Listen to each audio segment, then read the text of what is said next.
why we're putting out a disclaimer. This interview was my idea. Right. It was mine. And mine alone, because I felt maybe somebody could learn something from it. And if you listen to all this and you go out and get a scan today, then this has been worth it. If only one person does that, it's worth it. So you do the RSO oil, and then there's other stuff that we're doing. We're not going to get into detail what you're doing, what we're doing. It's controversial. It was on the Joe Rogan show, for God's sakes. They talked about it. And that is the Fenben. Now, how did you find... We don't want to tell people the process of what you're doing or all the stuff that goes with it. It's more just one medicine. I came across some videos online, YouTube. And people say, oh, here we go. No, it wasn't a guy in his basement. And it wasn't some guy with a podcast. This was actual, like Channel 5 at Sydney Hospital. All over Australia, from coast to coast in Australia, interviews with doctors in the hospitals for cancer using this, because they said, especially for pancreatic, it softens the tumor shell because they're the hardest of the tumors, and it allows the chemo to get in there and do its work much better. So I saw this and mentioned it to the veterinarian's office, and they said, oh yeah, definitely, this is something people use. I learned more from the veterinarian's office than I have anywhere else. Right. I swear to God. So I started we did maybe 2 months of research, Desiree? Oh my gosh, we researched it for multiple months because we didn't know. We wanted to be sure. And there's a lot that goes with it, because it can affect... It's a protocol. You cannot just take one and nothing else. You got to worry about your liver. And it's a whole lot. Do your research. There's a whole lot goes into it. So we started doing that. Well, then I had my friends look at it online, and they're like, this is nuts. But they realize this is from a legitimate source. So then what happens? All those YouTube videos are gone. I'm set up every second Tuesday until cancer is gone or I am obsolete. But yet the insurance company, all you got to do is have a scan every 5 years. They're saving a lot of money. Yeah, well, the moral of the story is get the scan.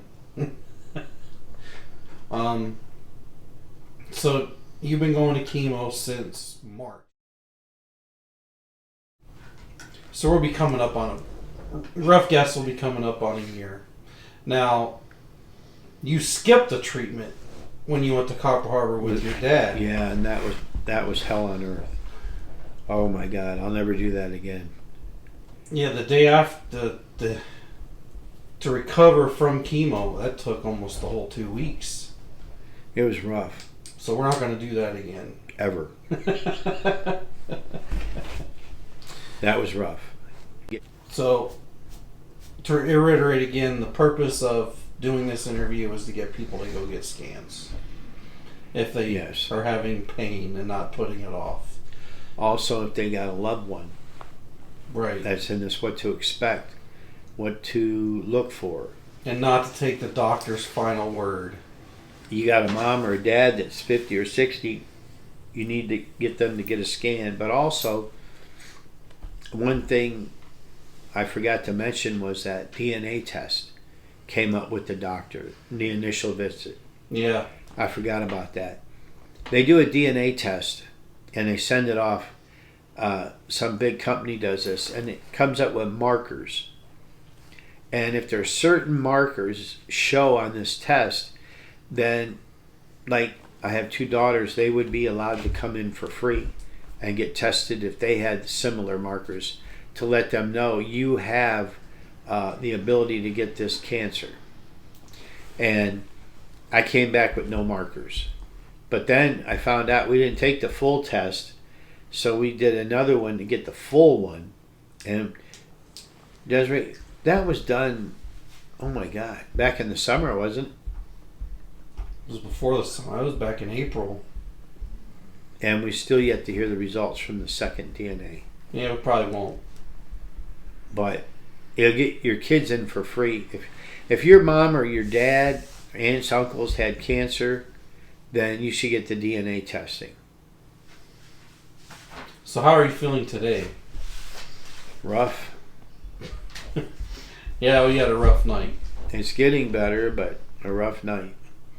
But we're making plans for the future. We're going to sit down and plan trips for the summer because we have to, because that stuff fills up. So we've had the cancer for almost a year. Well, that we've known. I mean, you probably had it for years and didn't know. But getting cancer and finding out wasn't the end of your life. Whatever. We've been busy. We got into. What are some of the things we've gotten into? Obviously, I know, but. Well, we got into cards, sports cards. That's recent. That's recent, but. Which is why you see a big old bunch of videos of baseball cards on my. Copper Harbor. Going out at midnight on the beach to look for certain stones.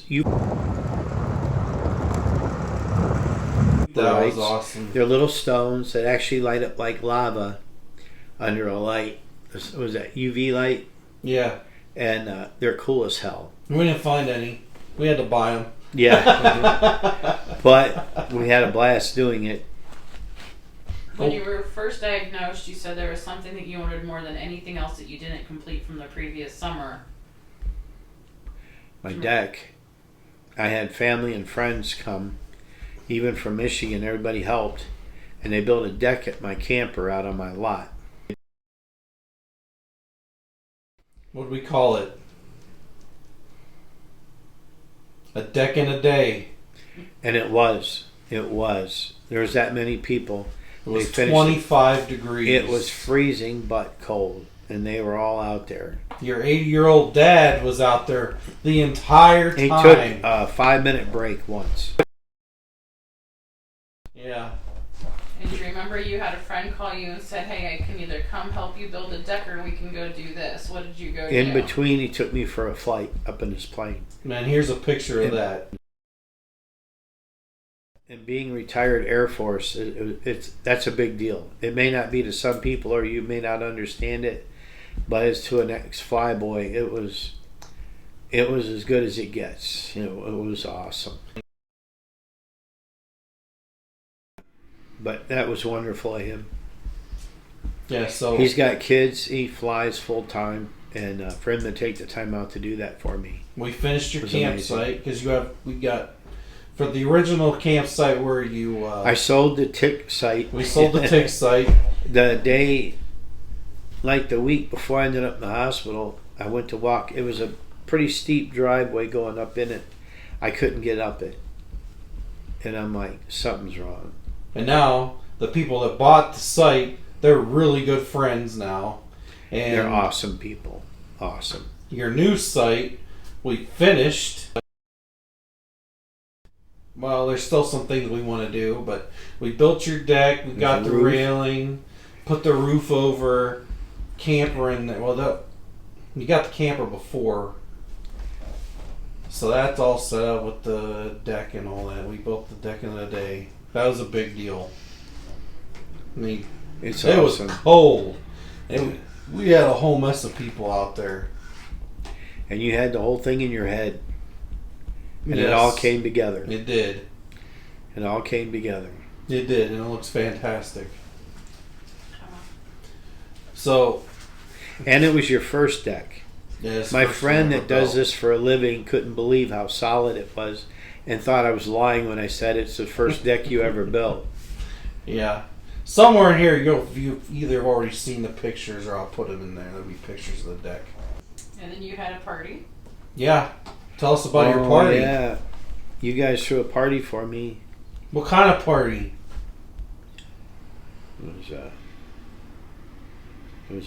We had a barbecue. They roasted a pig